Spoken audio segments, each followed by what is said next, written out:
Why Obamacare sucks, part 2.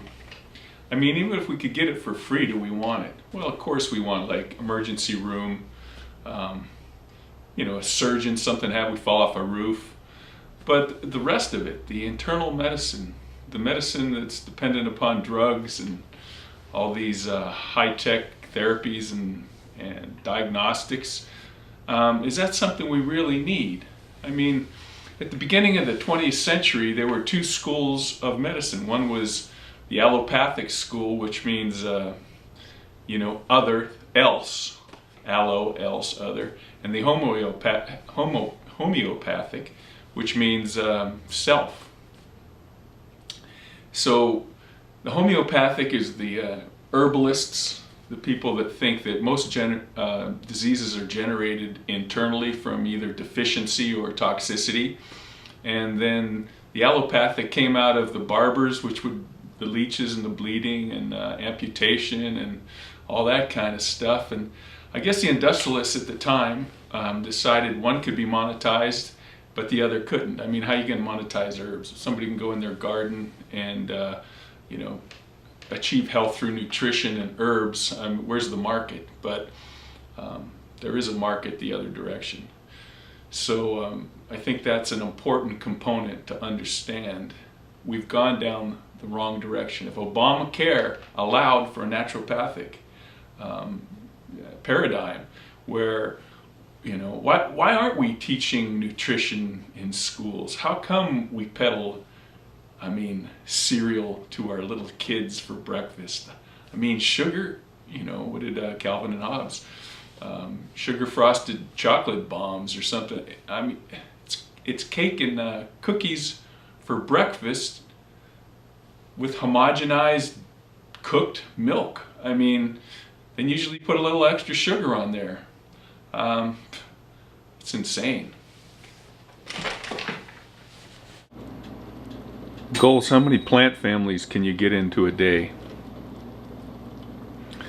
So I've got some soft-boiled eggs. They're going to go on some kimchi. Soft-boiled eggs are done. 5-minute soft-boiled eggs are going to go on some kimchi. Got 5 ingredients: some avocado, some onion. I had some chai after the morning tea. There's about 10 different things in there. And then, about 15 elements in that bread. I think 7-8 grains and 7 or 8 seeds. So right now for breakfast, I'm going to have some eggs, a little bit of milk in the chai, a little bit of honey, but 30 different plants starting off the day. I think that's the key to health. John D. Rockefeller's father, now I don't know this for a fact, but this is, it seems to be somewhat documented on the internet, was a snake oil salesman. The guy, the huckster on the street corner out of the wagon that would sell like some kind of tonic or elixir that would cure everything. I don't know if it had laudanum in it or alcohol or laudanum's opium. Cocaine, all kinds of stuff. Who knows? Turpentine, kerosene, cyanide. They put all kinds of stuff in that. The industrialists at the turn of the 20th century decided that they could monetize, herbs and a natural system, and they were starting to ramp up the whole industrial age, and they saw money to be made. They had these nonprofit corporations that would donate all this money to these medical schools, and they would do it in a way that then they call up and hey, we just gave you $1 million grant, do you mind if we put a couple of our guys on your board of directors? And of course they'd say, oh yeah, great. And before you know it, all the medical schools in the country, if not the world, were filled with the allopathic, and they demonized the naturopathic, the homeopathic, the herb doctors. It's almost like the witch hunts. It was almost like the Spanish Inquisition, and anybody that even talked about something as a natural cure was a quack.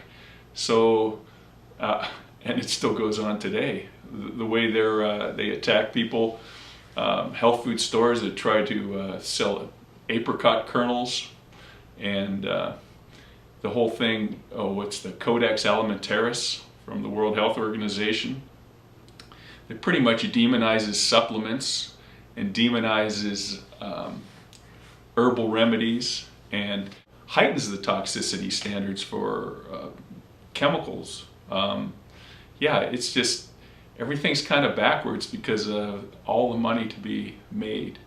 Did you know that, it's another thing I heard on the internet, I'm not 100% sure, but it seems to be the case, that most pharmaceuticals aren't marked up. I mean, the pharmacy makes a little profit if a doctor sells a bunch of some drug. Maybe a drug company will send him to Cancun with his family or something. But from what I understand, that oncologists buy chemo drugs wholesale and mark them up and sell at retail. That's something to ponder next time somebody's trying to sell you $70,000 a year dose of some medication. You know, he's making $20,000, $30,000, $40,000 off the top.